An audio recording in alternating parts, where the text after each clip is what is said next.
여러분 안녕하십니까, 박영환입니다. 한 주간 있었던 정치권의 뜨거운 소식을 다뤄보는 국민 맛수 시간이죠. 이번 주 맛수는 젊은 정치인 두 분입니다. 먼저 국민의힘의 김민수 대변인입니다. 반갑습니다. 반갑습니다. 반갑습니다. 네. 그리고 여기에 맞설 더불어민주연합 용혜인 의원도 함께합니다. 네, 안녕하세요. 용혜인입니다. 두 분은 이렇게 맛수로 만난 건 처음이시죠? 네, 오늘 처음 뵙습니다. 네. 상대방에 대해서 칭찬 한마디 할까요? 짧게. 국회의원 되시고 나서 또 아이 출산도 하시고 워킹맘이신데 어떻게 보면 네, 항상 열심히 하는 활동 잘 보고 있습니다. 그리고 저도 다둥이 아빠로서 응원하고 있습니다. 네. 다둥이 아빠를 강조하시네. 네, 모든 일하는 엄마 아빠 화이팅이고요. 네. 대변인이라는 자리가 사실 참 어려운 자리잖아요. 그렇죠. 당의 입장을 이야기하고 본인의 이야기가 곧 당의 입장이 된다는 점에서 참 쉽지 않은 네. 역할인데 그 역할을 잘 수행하고 계신 것 네. 같다는 생각을 합니다. 자, 이제 총선이 코앞입니다.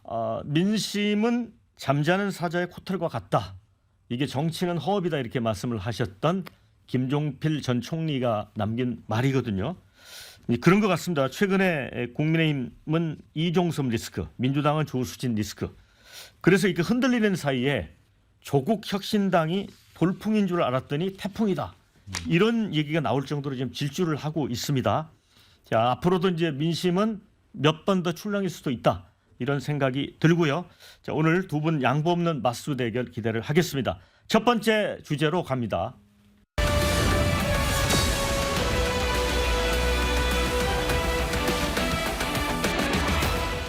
네, 이 잘 나가던 국민의힘이 이종섭 호주 대사건으로 발목이 잡혔죠. 서울 같은 경우는 뭐 지지율이 한 15%까지 거의 폭락이라고 표현을 해야 될 것 같습니다. 자, 그런데 이제 11일 만에 결국 논란 끝에 이제 귀국을 했습니다. 그런데 귀국이 사태의 완결이 될 거냐, 아니면 또 다른 시작이 될 거냐. 시작이 된다면 이게 총선에 막바지까지 큰 변수로 작용할 건지 예측이 좀 어렵습니다. 일단 김민수 대변인. 네네. 일단 뭐 도피 논란에서 벗어날 수 있을까요? 벗어나야죠. 그러니까 지금 이제 국민의힘이 무조건 잘했다 잘못했다가 아니라 제가 볼 때는 선거적인 측면과 그리고 법리적인 측면 두 개를 봐야 될 것 같아요. 네. 근데 지금 이제 선거가 얼마 남지 않은 상황에서 이제 이종섭 그 대사 사건이 터졌는데 국민의힘은 이를 법리적인 사건으로 좀 이렇게 접근을 한 것 같습니다. 네. 근데 선거는 지금 법리가 아니라 심리거든요. 네. 네, 그럼 이제 이게 국민들의 정서를 읽었어야 되는데 법리보다 심리를 먼저 봤었어야 되는데 심리보다 법리를 앞세웠다라고 판단이 되어져요. 그러다 보니까 이제 국민 민심이 좀 돌아섰다, 이 부분에 대해서. 근데 이를 민주당이 지나치게 정치적으로 왜곡을 하고 있다. 예를 들어서 뭐 이종섭 대사의 도피다라고 하는데 이게 어떻게 도피가 되겠습니까? 이종섭 대사 전 장관 같은 경우가 도피할 수 있는 신분도 아니거니와 도피를 했다라고 하기에는 나가면서도 언제든지 공수처가 부른다면 즉각 소환하겠다라고 본인이 이제 의사표명도 명확하게 했던 건이죠. 근데 이제 이런 부분들이 국민께 잘 전달되지 않았다라는 생각을 합니다. 그리고 이제 이 부분에 대해서도 좀 짚고 명확하게 넘어가야 되는데요. 국민들께 알려드려야 될 것 같아요.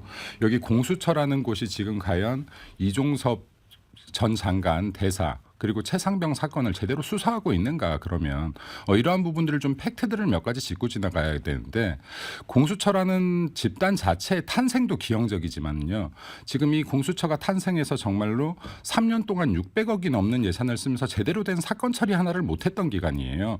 그리고 지금도 마찬가지인데 공수처가 처장, 차장, 그리고 수사 1부장, 수사 2부장이 있습니다. 처장하고 차장 같은 경우는 임기가 완료됐어요. 그리고 지금 1부장 같은 경우도 사퇴를 한다라고 하면서 2부장이 지금 수사를 해야 되는, 그러니까 어떻게 보면은 대리인의 대리인의 대리인의 대리인 체제인데, 지금 이 사건 자체가 제대로 수사 자체가 이루어지지 않은 사건입니다. 그리고 지금 원칙적으로는 출국 금지가 한 달간 가능해요. 그런데 출국 금지 한 달을 시켜놓고 어떤 수사도 하지 못한 상태에서 출국 금지만 한 달 시켜놓고 이거를 연장 3개월이나 연장을 시켜놓은 건입니다. 이게 일반 국민이라고 해도 이거 인권 침해 부분의 하나예요. 근데 지금 수사가 전혀 이루어지지 않고 있기 때문에 외국에 나갔는데 이를 소환하라고 하면서 정치적으로 이용해서는 안 된다. 네. 그래서 지금 이제 일단은 이종섭 장관 전 장관이 복귀를 했기 때문에 이제는 공수처가 이에 응답할 차례라고 생각됩니다. 뭐 네. 추가적인 거 더 얘기하고 싶은 게 많은데 다시 또 논의하겠습니다. 자, 이 우리 김민수 대변인 이 얘기 중에 공수처가 좀 정치적으로 이 사건을 좀 악용하는 것 같다. 그다음에 도피가 아닌데 민주당이 왜곡하고 있다 이런 주장을 하거든요. 우리 용 의원님이 길게 반박하십시오. 저는 뭐 이 사안에 대해서 이미 국민적 판단은 끝났다고 생각하고요. 그러니까 이 리스크를 벗어나야 된다라고 대변인님께서 말씀하셨는데 벗어나려면 방법은 한 가지입니다. 네. 이 이종섭 호주 대사를 그 자리에서 해임시키는 것 말고는 이 리스크에서 벗어날 방도가 없을 것이다. 그래서 국민의힘에서 그리고 대통령실에서 반드시 이 사안의 중대성을 국민적 판단이 끝난 것임을 좀 인지하셔야 된다는 말씀을 드리고요. 약속 출국의 약속 귀국이었다고 저는 생각합니다. 그러니까 언제든지 수사를 하게 되면 소환을 하면 들어오겠다라고 했는데 해외에 나가 있는 대사가 그렇게 움직일 수 있는 자리가 아닙니다. 그러니까 애초에 임명하지 말았어야 하는 사람을 그 자리에 임명해 놓고 언제든 부르면 돌아오겠다라고 말하는 것이 공직자로서의 이렇게 제대로 직무를 수행할 수 있는 상황인가를 오히려 되물어야 되는 상황이라고 저는 생각하고요. 뭐 이렇게 공수처에 대해서 여러 가지 문제 제기해 주셨는데 공수처의 어떤 성과에 대해서 아쉬운 점이 있을 수 있죠. 그 고발 사주 사건에 대해서 결국에는 그 몸통까지 제대로 수사해서 밝혀내지 못한 것 아닙니까? 그 과정에 대한 아쉬움은 저도 가지고 있지만 이 사안에 대해서 수사하는 것 자체를 그것과 연결시켜서 이야기하는 것은 좀 너무 나간 일인 것 같고 지금 공수처장 공백부터 시작해서 공수처가 왜 그렇게 대행이라는 체계로 가고 있느냐? 정부 여당에서 임명을 하지 않으니까 그렇게 되는 겁니다. 이것을 이상한 상황을 만들어 가고 있는 것, 그러니까 그렇게 해서 공수처에 좀 힘을 빼려고 하는 의도가 있다는 것을 뻔히 국민들이 다 알고 있는데 그런 공수처에서 수사안이 문제다라고 한다면 선후관계가 뒤바뀐 것이라고 말씀드릴 수밖에 없고요. 한동훈 위원장이 그 이종섭 호주 대사가 귀국을 하면서 이제 다 해결됐다 이런 이야기를 하셨는데 사실 정부와 이종섭 대사의 입장은 굉장히 단호하게 선을 긋고 있습니다. 그러니까 공수처 수사와 국민적 감정, 국민들의 분노 때문에 들어온 것이 아니라 그 해외 공간들의 어떤 그 회의를 하기 위해서 돌아왔다라고 분명히 선을 긋고 있지 않습니까? 그러니까 도대체 이게 눈 가리고 아웅도 정도가 있는 것이지 무엇을 해결했다는 것인지 의문이고요.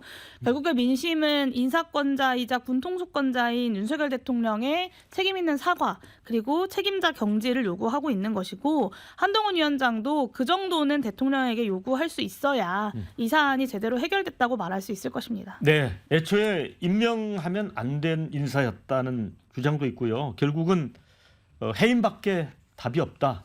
그리고 대통령 사과까지 요구를 하고 있습니다.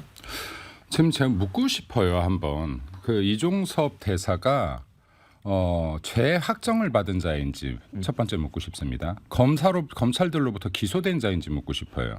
이게 지금 고발돼서 지금 수사 대상에 올라가 있는 상황이거든요. 그럼 민주당은 마치 죄 확정을 받은 사람처럼 지금 이야기를 하고 있어요. 근데 지금 이런 상태에서 누군가가 억울하게 법이라는 것이 억울하게 집행돼도 안 되는 겁니다.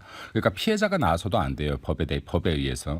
근데 이런 기준으로 본다라고 하면 지금 숱한 범죄 혐의로 수사를 받고 있는 이재명 대표는 왜 해임 안 합니까? 왜 사퇴 안 합니까?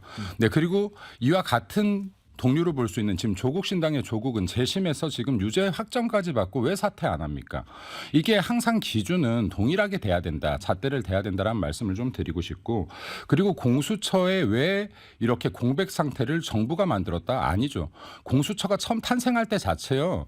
이거 자체가 정말로 말도 안 되는 형사법 체계 왜곡을 가져올 것이다. 위헌 논란이 있었던 겁니다. 그런데 민주당이 정말로 공수처를 억지로 만들기 위해서 패스트트랙에 태우면서 이때 당시에 지금 기형적인 이 비례 제도를 만들어낸 거 아닙니까? 야합하면서 이때부터 법을 정말로 날치기로 만들다 보니까요. 이 거리 시에는 어떻게 해야 된다가 나오는데 보직을 다 마치고 나서 임기가 끝나고 나갔을 때 어떤 식으로 이 사람들을 자리에 임명하고 또 대통령이 이것을 허가하는지 이 기준 자체도 명확하게 만들어져 있지가 않는 단체예요. 지금 이게. 그래서 공수처 자체가 이번에도 마찬가지입니다. 분명히 소환에서도요. 할 수 있는 게 없어요. 왜? 수사를 진행을 하나도 못했습니다. 지금 최상병 최상명 정치적으로만 이용했지 이거에 대해서 공수처가 어떠한 수사에 진척도 못하고 있는 사건이에요. 근데 지금 수사는 하나도 진척을 못했으면서 단지 고발이 돼서 수사의 대상이라는 이유만으로도 이 사람을 지금 연장하면서 출국 금지를 3번이나 연장을 시킨 사건입니다. 그래서 이러한 부분들은 팩트를 정확하게 국민들께 계속 전달해야지 정말로 국민적으로 슬픈 사건을 정치적으로 제발 좀 이용하지 말자 하는 말씀 좀 드리고 싶습니다. 자, 용 의원님 네, 반론 짧게, 듣고 짧게 가겠습니다. 말씀드리면 잣대를 동일하게 들이대야 된다. 저는 듣던 중 반가운 소리라고 생각하고요. 뭐 민주당을 비롯한 야권의 여러 정치인들에 대해서 이재명 대표를 포함해서 수백 번 압수수색을 하고 정말 얼마나 많은 조사와 기소를 했습니까? 구속영장, 체포영장도 굉장히 여러 번 청구를 하고요. 근데 왜 이종섭 전 장관에 대해서는 동일한 잣대로 수사하지 않고 있는 것인지 김건희 여사를 비롯한 윤석열 대통령 일가 그리고 국민의힘 내부의 어떤 여러 의혹들에 대해서는 왜 그 잣대가 동일하게 적용되지 않고 있는 것인지를 국민들은 묻고 있는 것이고요.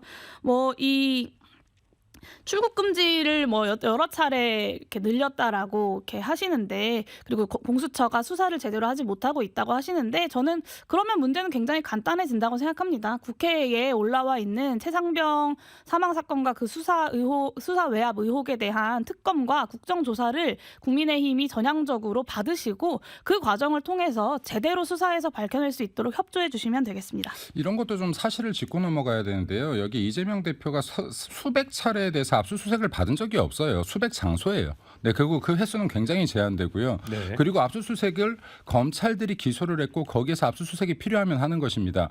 그런데 지금 이게 여당이라고 해서 다 안 받았다? 그러면 지금 당장의 윤석열 장모는 어떻게 해서 지금 이렇게 실형 처분을 받는 겁니까? 그러니까 검사들이 지금 여와 야에 대해서 공정하지 않은 수사를 하고 있는 게 아닙니다. 혐의가 명확하게 다른 것이고요. 그리고 이거에 대해서 수사 과정에서 나온 증거들이 명확하게 다른 거예요. 그래서 이런 부분들을 정치적으로 악용하지 말라라는 말씀 좀 드리고 싶습니다. 네, 김건희 여사 도이치모터스 주가 조작 사건과 명품백 수수 의혹 등은 너무나 증거가 명확하죠. 그런데도 불구하고 수사하지 않고 있다는 점은 여기에 대해서는 국민적 판단들이 내려지고 있는 것이라고 생각하고요. 이번 선거를 통해서 국민들의 심판과 평가가 내려질 네. 것입니다. 지금 이것도 하나만 더 말씀드려야 될 것 같아요. 계속해서 도이치모터스에서 여사가 23억 수익을 본 것을 확정처럼 이야기하는데 전 이 부분에 대해서도 좀 법적 조치가 있었으면 좋겠어요. 지금 이런 거짓말에 대해서 논란을 하는 거에 대해서 이거는 명확하게요. 법원에서 산정 불가 판단이 나온 것이에요. 예를 들어서 지금 이 부분은 23억을 계속해서 부당 수익을 얻었다라고 하는데 법원에서 명확하게 이건 부당 수익이라고 판정 지을 수가 없다라고 한 건입니다. 그러니까 이런 건들을 계속 이렇게 사실 왜곡을 해서는 안 된다.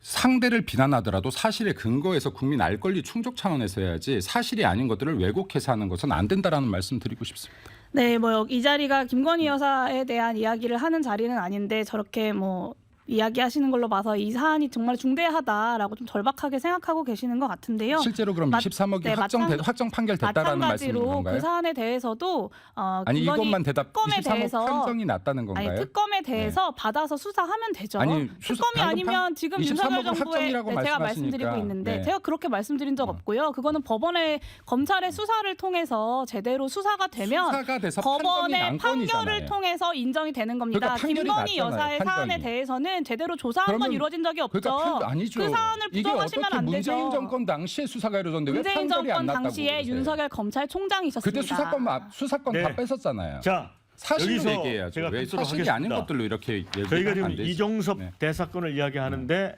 이제 공이 담 넘어 이제 튀어가 버렸습니다.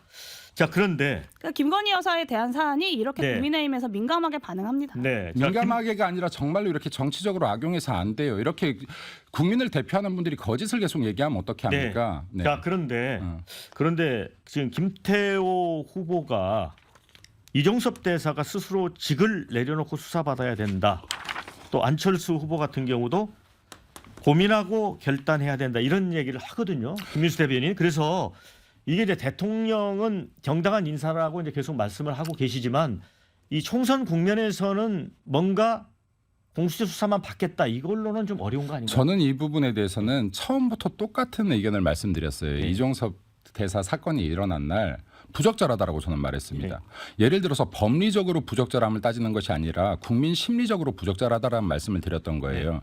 예를 들어서 이 분이 실제로 어떠한 재해 유죄 판결도 받지 않을 수 있습니다. 그러니까 이거를 벌써부터 예단하는 건 나쁜 거예요. 법이 판결이 들어가기 전까지.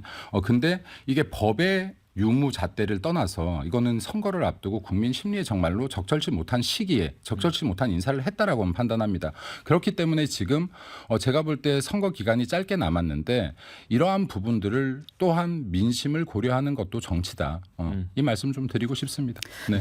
네, 저는 마지막으로 이 사안이 그러니까 이종섭 대사 개인에 대한 처분의 문제는 아니라고 생각하고요. 네. 윤석열 정부가 국민들을 어떻게 대하고 있는가를 좀 그 시각을 좀 농축하고 있는 총체적 사건이라고 생각합니다. 사실 최상병 사망 사건은 수해로 국민을 구조하는 과정에서 그 작전을 수행하던 장병이 목숨을 잃은 건 아닙니까? 그리고 그 국민 그리고 국군 장병의 생명을 좀 생명이 안타깝게 희생된 것도 모자라서 수사 외압의 정치적 개입으로 군의 규율 자체를 흐트러뜨리고 전 국민을 속이려고 했던 사안이라고 엄중하게 받아들이셔야 하고요. 심지어는 이 사건의 수습을 위해서 범죄 피의자인 전 국방부 장관을 호주 대사로 임명해서 출국시키고 그것이 국내에서만 문제가 아니라 사실은 호주에도 외교적 결례인 것이고요. 그것으로 인해서 발생하는 국격 손상으로 국민들의 어떤 자긍심을 훼손하는 문제입니다. 그래서 왜 이렇게까지 국민들께서 분노하시냐.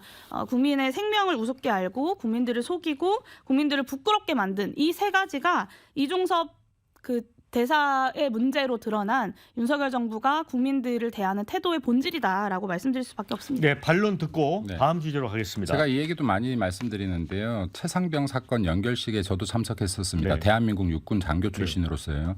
근데 그날 당시에 정말 많은 국민의힘 관계자 의원들이 가서 같이 슬퍼하고 아파했습니다. 그 영상 한번 보세요. 지금 이렇게 열변을 토하는 민주당 인사들이 과연 몇 명이 와 있는지. 근데 이런 슬픈 사건들을 정치적으로 이용하지 말라는 말씀을 드리는 것인데요. 최상병 사건 같은 것들이 있다면 이 사건이 이런 사건들이 다시 반복되지 않게끔 돌아봐야 되는 게 맞는 거예요. 그리고 지금 군에서의 사망 사건은요. 군에서 수사 권한이 없습니다. 이거 경찰이 가지고 있어요. 예를 들어서. 그럼 지금 이 부분에 대해서 어떤 전 장관이 지금 이종섭 청 장관이 법리적으로 어떤 걸 잘못했다고 이렇게 몰아붙이는지는 모르겠으나요. 예를 들어서 수사 정확히 해야죠. 근데 이거를 지금 민주당은 이거 정말로 슬퍼한 적이나 있습니까? 정치적으로 이용하지 말라는 얘기를 말씀드리고 싶은 겁니다. 그리고 하나만 더 말씀을 드리면요. 자, 여기에서 숱한 분들이 업무상 가실치사라고 해서 지금 여기에서 헌병돼서 적어서 경찰서에 이관시켰습니다. 수사 권한이 없는데 지금 죄를 확정지어서 지금 이관을 시켰어요. 과실치사가 뭐예요? 치사가 뭡니까? 사람 죽였다라는 거예요, 실수로. 예를 들어서 이런 죄들을 정치적으로 이용해서 누군가에게 엎어씌우지 마라. 본인들이 당했을 때 이거 억울하지 않겠어요? 그러니까 지금 제도 수사기관이 수사 권한이 있는 곳에서 수사를 해야 되는 거고요. 판결 권한이 있는 데서 판결을 해야 되는 겁니다. 그러니까 뭐든지 간에 좀 원리적으로 해석을 해라. 정치적으로 이런 아픈 사건들, 특히 국민들의 죽음과 관계된 사건들 정치적으로 이용하지 말라는 말씀 다시 한번 드리고 네, 저도 자, 한솔 씨 동의하고요. 반론을 좀 하셔야 될 것 네, 같습니다. 동의하고요. 수사 권한이 군에 없죠. 경찰에 이첩해야 되는 것을 보류하도록 지시했던 것이 이종섭 국방부 장관 아닙니까? 수사 권한이 그것이 없는데. 제가 말 좀 끊지 마시고요.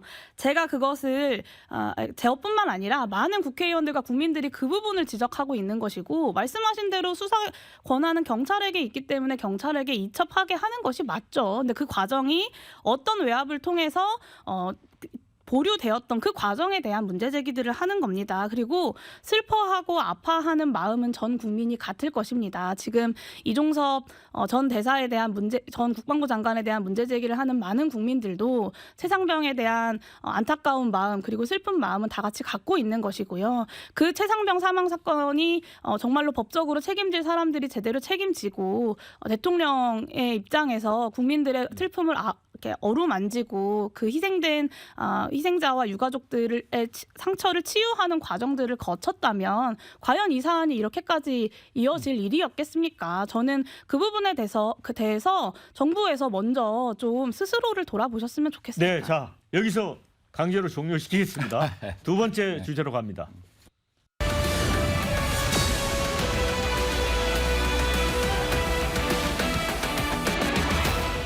네, 두 분이 뭐 첫 주제부터 불꽃 튀는 그런 대결을 벌였습니다.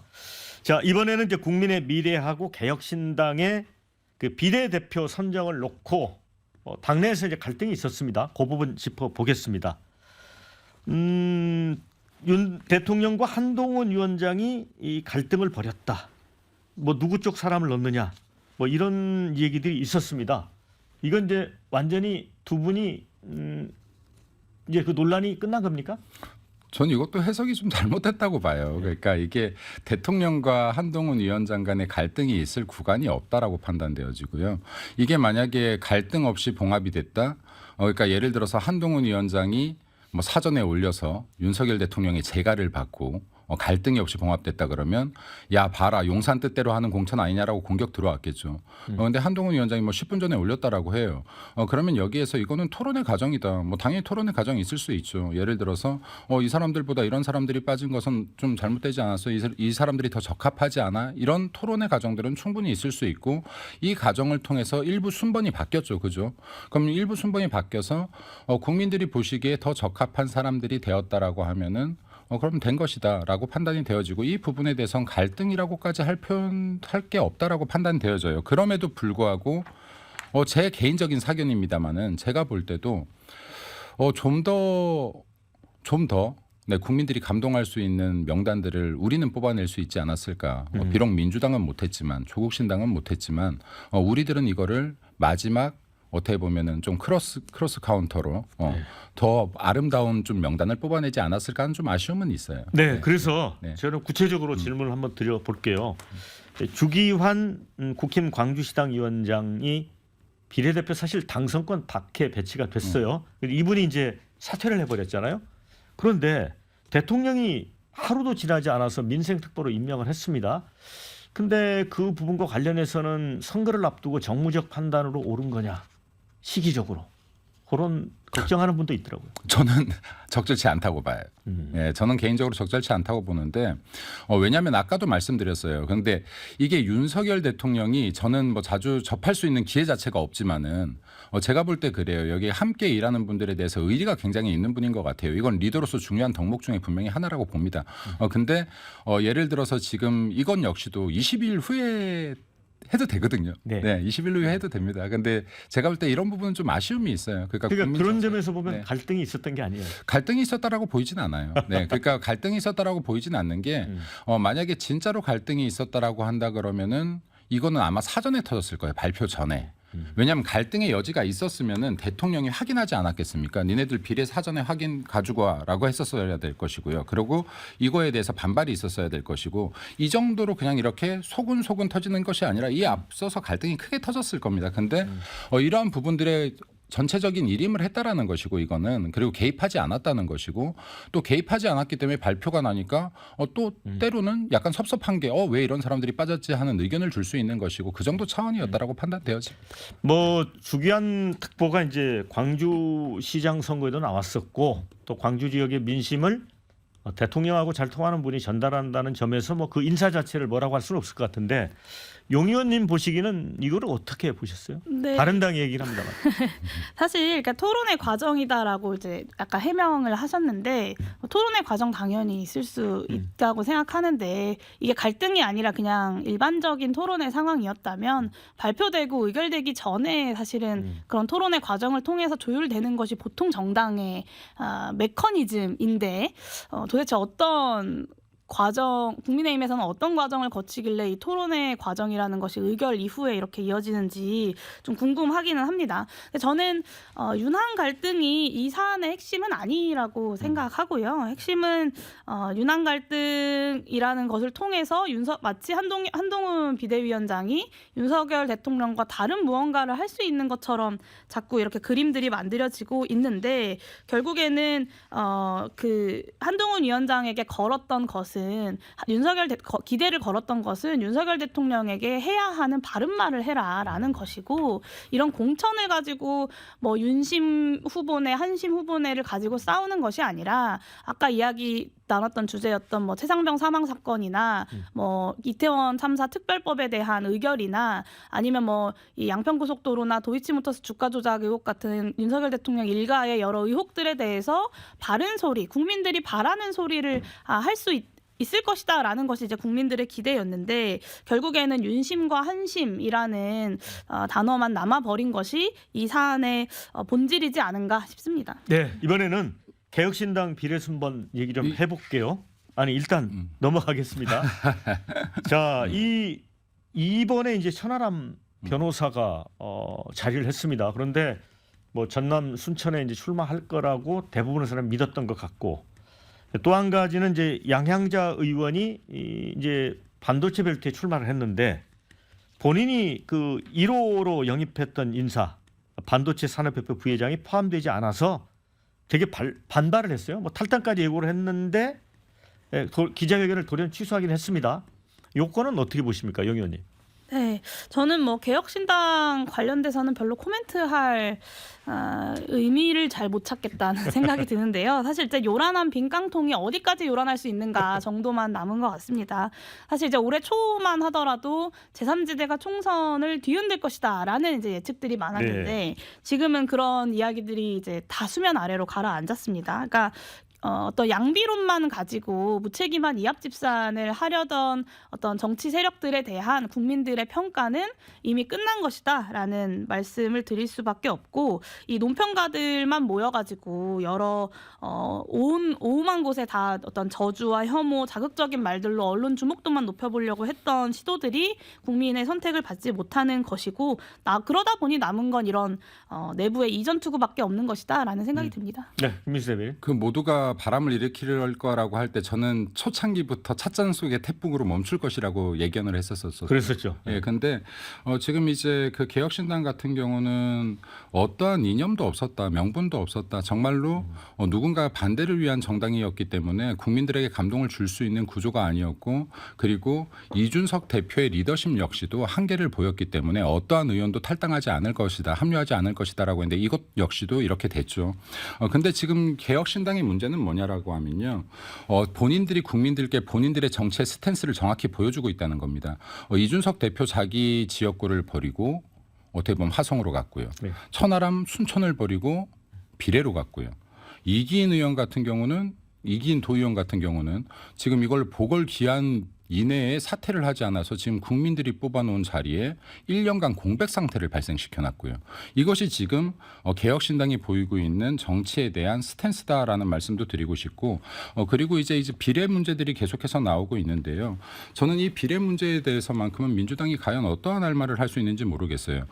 국민의힘은 토론회 과정을 거쳤지만은 민주당 같은 경우는 정말로 심사위원들까지 구성해서 단단히 심사를 했다라고 함에도 불구하고 지금 통진당의 후예들이, 진보당 세력들이, 그리고 지금 반미를 외치고 종북을 외치는 자들이 비례 1번, 2번 순위에 가서 지금 이분들 사퇴를 했고요.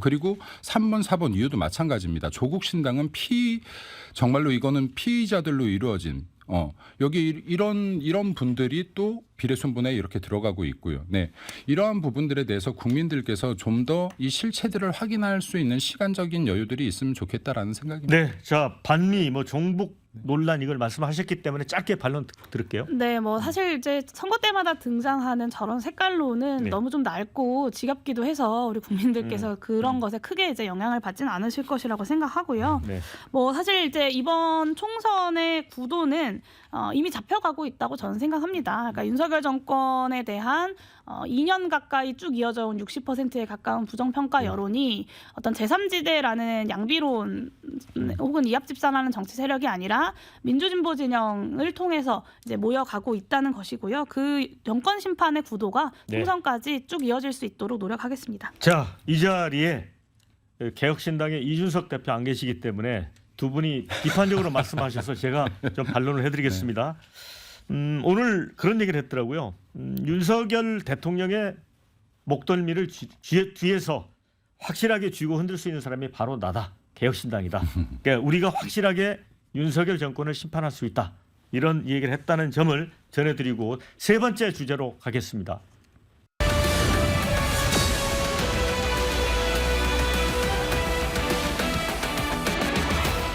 네, 민주당도 사실 이제 공천을 하면서 많은 갈등이 있었죠. 자, 박용진 의원 지역구 거기 이제 조수진 변호사가 경선에서 이겨서 공천이 됐는데 과거에 이제 성범죄 가해자 변호할 때의 발언 또 이런 태도 이런 게 좀 논란이 돼서 급기야는 이제 사퇴를 했습니다. 이건 어떻게 보십니까? 민주당이 지금 그 대한민국의 국민들을 대표하는 자리에 비례대표들뿐만이 아니라요. 여기에 후보들을 어떤 식으로 내고 있는지를 지금 여실히 보여주는 것 같아요.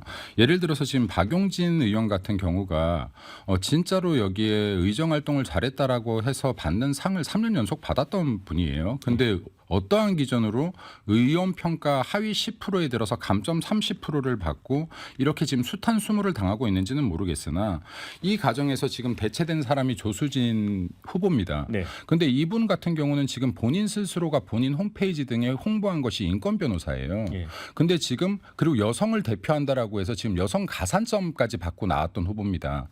근데 민주당이 정말로 보면요. 여성을 위하는 척, 인권을 위하는 척, 약자를 위하는 척 하면서 정말 행동은 그와 전혀 반대되는 것들을 하고 있다. 지금 여기에 제가 경악을 금치 못했습니다. 저도 딸 가진 아버지로서요. 여기 정말 성범죄에 대한 피해 아동을 가해한 자를 변호하면서 이 아동을 성폭력한 사람이 말도 잘 못하겠네요. 아버지일 수 있다라는 이런 막말까지 막장 발언까지 한 사람이에요. 정말 내가 내 돈을 벌기 위해서 내가 이런 몹쓸 변호까지 했던 사람들이 어떻게 인권 변호사의 탈을 쓰고 여성을 대표하는 사람의 탈을 쓰고 나올 수가 있습니까? 그리고 지금 당장은 사퇴를 했지만요. 이거에 대해서 지금 이러한 상황이 밝혀졌음에도 불구하고 이재명 대표나 민주당이 보였던 행태는 더 나빠요. 이재명 대표 국민들께서 판단하실 겁니다라고 하고 이거 패스하려고 했습니다. 네, 그리고 또 여기에 여성 의원들 같은 경우 이정재 의원이었나요? 이게 뭐가 잘못된 거냐라고 또 항변했어요. 네, 지금 이런 부분들을 민주당이 정말로 어떻게 바라보고 있는지 실체를 보여주는 여실하게 실체를 보여주는 것이다라고 판단됩니다. 국민들께서 좀 보셨으면 좋겠습니다. 영 의원님, 저는 이제 궁금한 게 조수진 변호사가 이제 논란이 될 때 이재명 대표께서 이거 지역구민의 심판에 맡기자라는 입장이었거든요. 그런데 이제 돌연 조수진 변호사가 자진 사퇴를 했는데 후보를 이게 막판에 그래도 이재명 대표의 의중이 들어갔을까요? 글쎄요, 저희가 뭐 민주당 내부의 어떤 논의는 정확하게 알 수는 없기 때문에 그것에 대해서 제가 답변을 드리기는 좀 어려울 것 같지만 아무튼 이렇게 결론이 나지 않은 상태에서 이제 언론이 물어보면 답변을 해야 하는 상황에서 이제 결론이 나지 않은 내용을 이야기할 수 없기 때문에 좀 원칙적인 이야기를 했던 것이라고 보여지고, 근데 다만 그 과정에서 그렇다고 이 논란이 되는 이 사안에 대해서 손 놓고 있었겠습니까? 내부적인 논의를 계속하면서 대응 방안을 고민을 했을 텐데요. 결과적으로는 이 논란이 된 여러 내용들이 이제 그 후보로서 뛰기에 그리고 뭐 국민 눈높이에 맞지 않고 적절하지 않았다라는 결론을 내린 것이지 않을까라고 생각합니다. 그래서 이제 후보 등록 마감하고 나면 본격적으로 이제 선거 레이스가 시작되게 됩니다. 뭐 공천 과정이 마무리가 되고 이제는 이제 결과가 중요한 시기가 되어 가고 있는데 뭐 양당을 둘러싸고 언급되는 여러 가지 사례들이 있고 그만큼 그 과정에서 불합리하고 잘못된 것들은 본선 과정에서 국민의 눈높이에 맞춰서 다 반영이 될 것이라고 생각합니다. 그래서 결국에는 국민들이 그 후보를 통해서 그 정당이 이루고자 하는 바를 얼마나 납득할 수 있느냐, 그것을 가지고 이제 국민들이 판단을 내리게 될 것이고요. 정치인들이 나서서 정치를 서로가 부끄럽게 만드는 건 결국에는 좀 제 얼굴에 침 뱉기이고 국민들께 송구한 일입니다. 그래서 좀 선거 과정을 통해서 국민들께 평가를 받는 사람들로서 겸허해야 할 필요가 있을 것 같습니다. 지금 한마디만 더 드리고 싶은데요. 이거는 이제 뭐 반론이라기보다 지금 민주당이 항상 여성과 약자들의 인권에 대해서 이야기하고 있는데 지금 여성 피해자들에 대한 2차 가해자들이 이번 과정에서 굉장히 공천이 많이 됐습니다.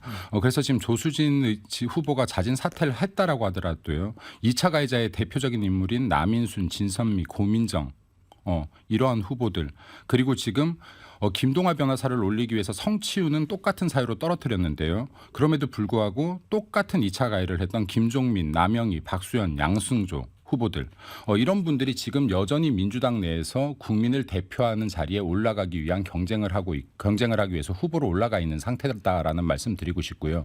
민주당이 이렇게 행동하면서 이런 사람들을 국민의 대표에 앉히려고 하면서 감히 앞으로는 여성을 위한다, 약자를 위한다라는 이야기 하지 않았으면 좋겠습니다. 네. 네, 우리 영 의원님 그래도 반론하셔야죠. 네, 뭐 그 여러 이름들을 이야기하셨는데 그 중에 김종민 의원은 이제 저기 새로운 미래에 가 계시다는 점 네. 말씀드리고요. 뭐 저는 이제 저도 지난 4년 동안 의정 활동을 하면서 여성 피해자들 그리고 성폭력 피해자들, 뭐 가정폭력 피해자들을 위한 의정 활동을 쭉 하면서 양당의 어떤 정치인들의 인식에 대한 한계를 많이 느꼈습니다. 뭐 예를 들면 작년에 예산 심사를 하면서 지금 윤석열 정부 여성가족부에서 성폭력 피해자들을 지원하는 예산을 정말 많이 삭감했었는데요. 뭐 다른 예산 다 삭감하더라도 사실은 폭력의 피해자들을 지원하는 예산들은 건드리면 안 되는 거 아니겠습니까? 그래서 이 여성과 아동 그리고 인권이 튼튼하게 지켜지는 대한민국을 만들 수 있도록 노력하는 건 역시 저의 책임 중 하나라고 자임하겠습니다. 네. 자 이제 그런데 어쨌든 이제 총선 판세가 국힘이 앞서가다가 민주당이 좀 힘을 받는 쪽으로 바뀌니까 민주당 내부에서 뭐 인천 14석 당선되면 우리가 200석 당선시킬 수 있다. 또 이런 발언도 나오고 그래서 뭐 경고장도 일부 내리기도 했습니다마는 이런 건 어떻게 보세요? 앞으로 총선에서? 이런 이야기들은 너무 많이 하더라고요. 그 뭐 골프와 선거는 고개 들면 네. 맞는다. 두더지 게임 같아요. 고개 들면 계속 맞아요. 네, 근데 이게 지금 민주당이 이런 우려에도 불구하고 이미 샴페인을 터뜨리고 있다. 네, 200석 발언까지 나온 것은. 근데 전 이 200석 발언 뒤에 나온 게 더 충격적이에요. 지금 탄핵 이야기가 계속 나오고 있는 것. 정말로 민주당이 박근혜 전 대통령을 탄핵했던 게 정말 유일하게 내세울 치적인지, 그리고 이렇게 탄핵이라는 것을 입에 계속 끊임없이 담고 뭐 이때까지도 그랬죠. 검사 탄핵부터 시작해서 그리고 장관 탄핵부터 시작해서. 근데 이러한 부분들을 정말로 국민들을 화합하고 국민을 위하는 길로 가고자 하는 정치에 대한 마인드를 가지고 있는 것인지, 아니면 정말로 국민을 갈라치고 갈등을 이용해서 내 이득만을 가지고자 하는 것인지, 이것도 묻고 싶습니다. 그래서 지금 남은 기간 20여일 정도 되는데요. 국민의힘은 더 겸허한 마음으로 국민들 마음에 들어갈 수 있게끔 남은 기간도 노력하겠습니다. 자, 용 의원님한테는 이걸 좀 여쭤볼게요. 박지원 전 국정원장이 그런 얘기를 했어요. 약진에서 이제 200석을 얻게 된다면 김건희 특검, 이태원 특검, 최상병 특검도 하겠지만 윤 대통령 탄핵도 가능하다. 그래서 이 탄핵이라는 말을 끄집어냈는데 이게 총선 판세에 대한 자신감의 발로인 건지 아니면 정권 심판을 강조하기 위해서 꺼낸 말인지 어떻게 보세요? 제가 박지원 전 국정원장, 박지원 후보의 뜻을 정확하게 알 수는 없으나 뭐 200석이라는 이야기가 저는 현실적인 분석은 아니라고 생각하고요. 그러니까 유세를 하다 보면 국민들, 유권자들을 설득한 언어를 찾게 되고 설득을 하다 보면 좀 비약을 하거나 과도한 논리들이 도출될 수도 있는데, 근데 이제 국민들의 감정과 다른 말들을 하다 보면 오히려 역효과를 불러올 수 있다는 점 아마 여러 후보들께서도 알고 계실 거라고 생각하고, 저도 이제 더불어민주연합의 공동상임 선대위원장으로서 네. 말씀드리고 싶은 건 우리 당은 매사 국민의 마음들을 좀 조심스럽게 살피고 겸손한 자세로 승리를 위해서 매진해야 된다라는 당부의 말씀을 좀 드리고 싶습니다. 남은 한 3주 정도의 시간은 하루하루 승리를 만들어가는 과정이어야 하지 크고 작은 논란으로 걸음을 멈춰야 되는 일은 없어야 될 것이다라는 말씀을 좀 드리고 싶고, 저는 정치의 역할이 국민 통합이다라는 것에 너무 공감하고요. 지난 4년 동안 과연 정치권이 그런 역할들을 해왔는가, 저 스스로 국회에 있으면서 사실 좀 굉장히 회의적입니다. 그리고 그것은 뭐 야당에게만 해당되는 말은 아니고 여당에 계시니 좀 당부드리고 싶은 것이기도 한데요.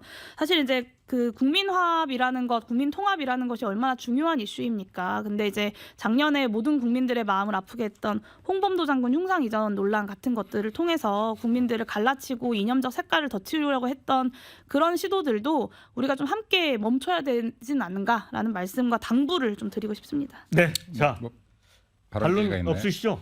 짧게 말씀드리면요. 30초만 하세요. 네, 알겠습니다. 일단 윤석열 정부 들어서 민주당이 했던 것이 지금 탄핵 소추를 3건을 했고요. 탄핵 소추안을 3건을 올렸고, 그리고 지금 특검 같은 경우 12차례를 올렸는데 그중에서 8건이 윤석열 대통령과 김건희 여사에 대한 건입니다. 얼마나 이러한 제도들을 악용하려고 했는지 이 부분에 대한 말씀을 좀 드리고 싶고, 그리고 끝으로 뭐가 여가 됐든 야가 됐든 네. 국민을 위한 정치했으면 좋겠다라는 말씀 드립니다. 네, 거기까지 듣고 네. 마지막 주제 만나 보겠습니다.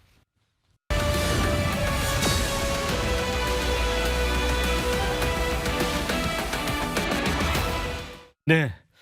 네, 이번 총선에서 비례대표 투표에서 조국혁신당에 한 표를 행사하겠다라고 하는 국민들이 뭐 폭발적으로 늘어나고 있는 것 같습니다.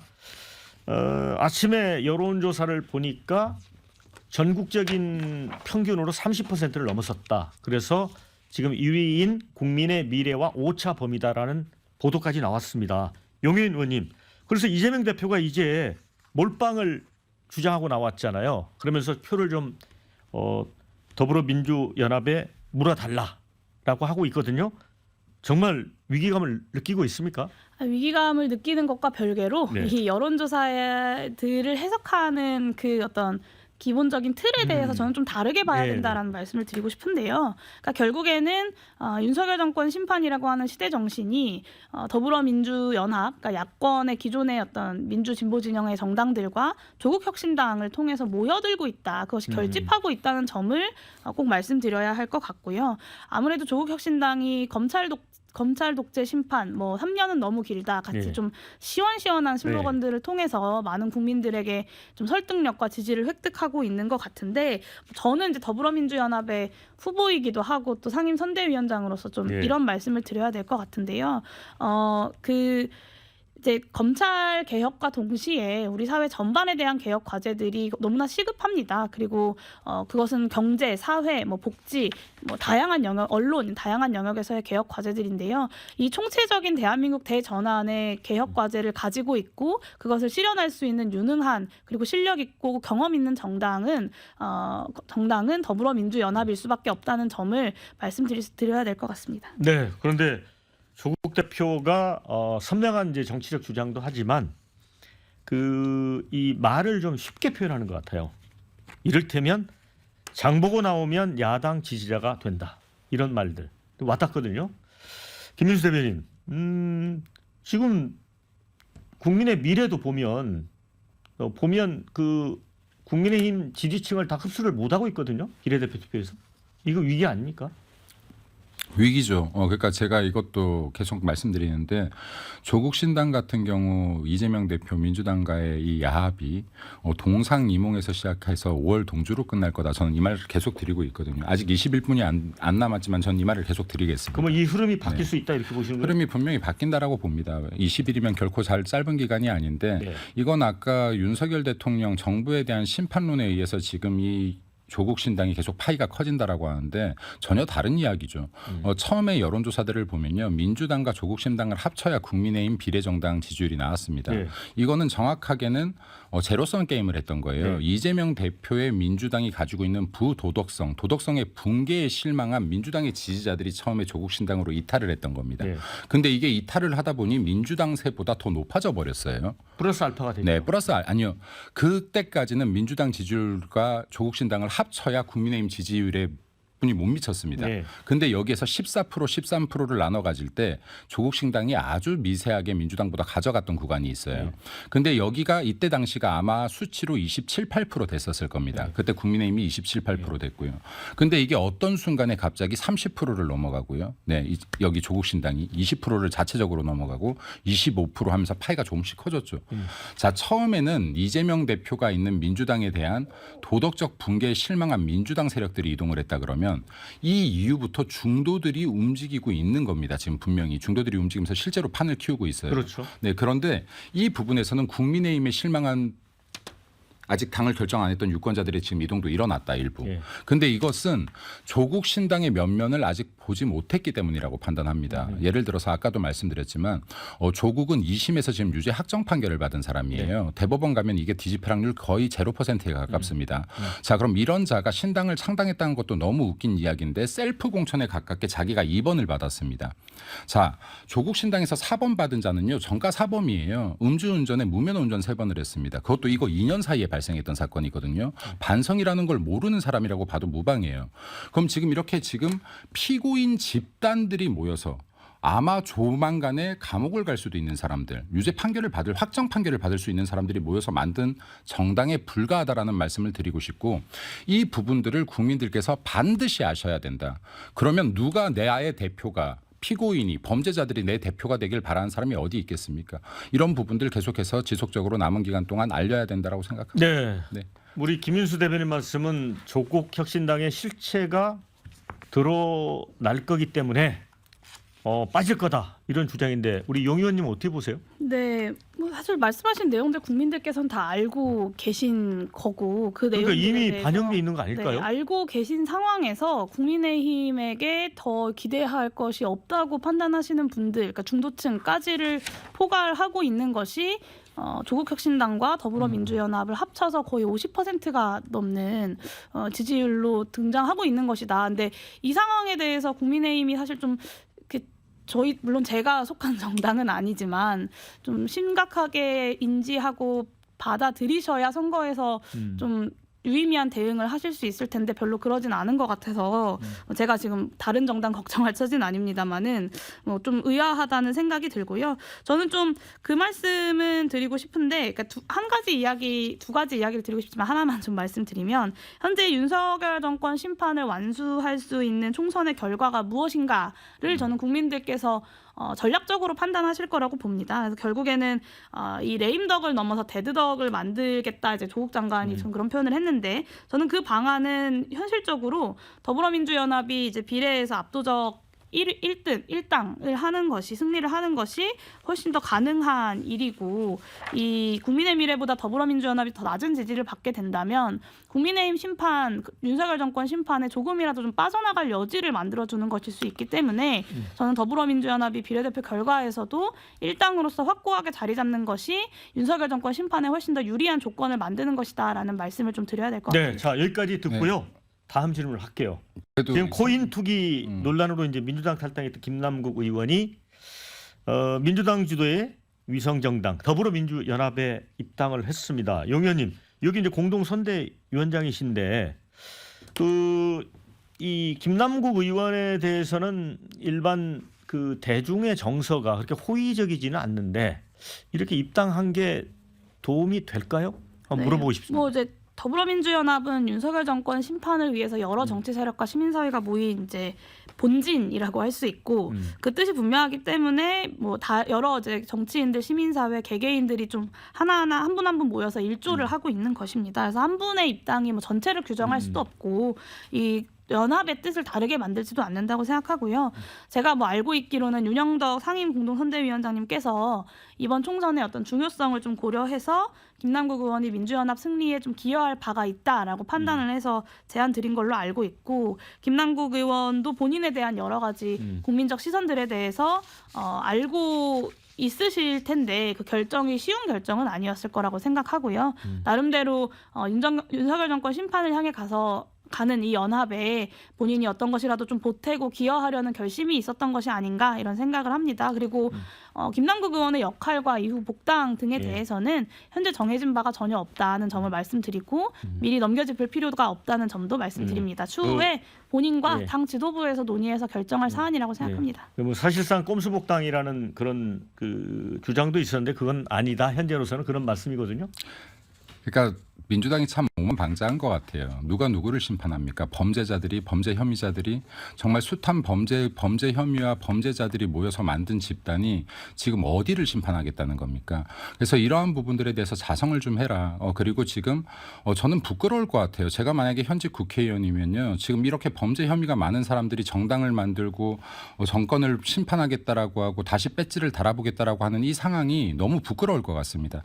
그리고 아까 여기 김남국 의원 같은 경우가 복당하는 것도 미리 뭐 넘겨짚지 말라고 하는데 이렇게 넘겨짚지 말라고 하는 집단에서 왜 이렇게 아직 기소도 안 된 사건들을 넘겨짚혀서 유죄인 것처럼 말하고 그리고 없는 죄도 만들어내고 판결이 난 것도 판결이 안 났다 수사를 다시 해야 된다고 이렇게 국민들을 속이지 마라. 국민을 속이는 게 정치가 아니고 국민들께서 무거운 배지를 가슴에 달아주셨으면 최소한 본인들이 하는 말의 무게에 얼마나 큰 무게가 있는지를 좀 자성하고 반성해라 느껴라 이런 말씀 좀 마지막으로 드리고 싶습니다. 네. 자 마무리할 시간이 다 돼서 한 1분 정도 시간을 드릴 테니까요. 강조하고 싶은 말씀 또 향후 총선 판세를 좌우할 변수가 있다면 어떤 게 될지 의견을 듣도록 하겠습니다. 먼저 용 의원님. 네, 누가 누구를 심판하냐라고 하셨는데요. 국민들의 윤석열 정권 심판에 대한 정말 뜨거운 열망을 전국을 다니면서 많이 느끼고 있습니다.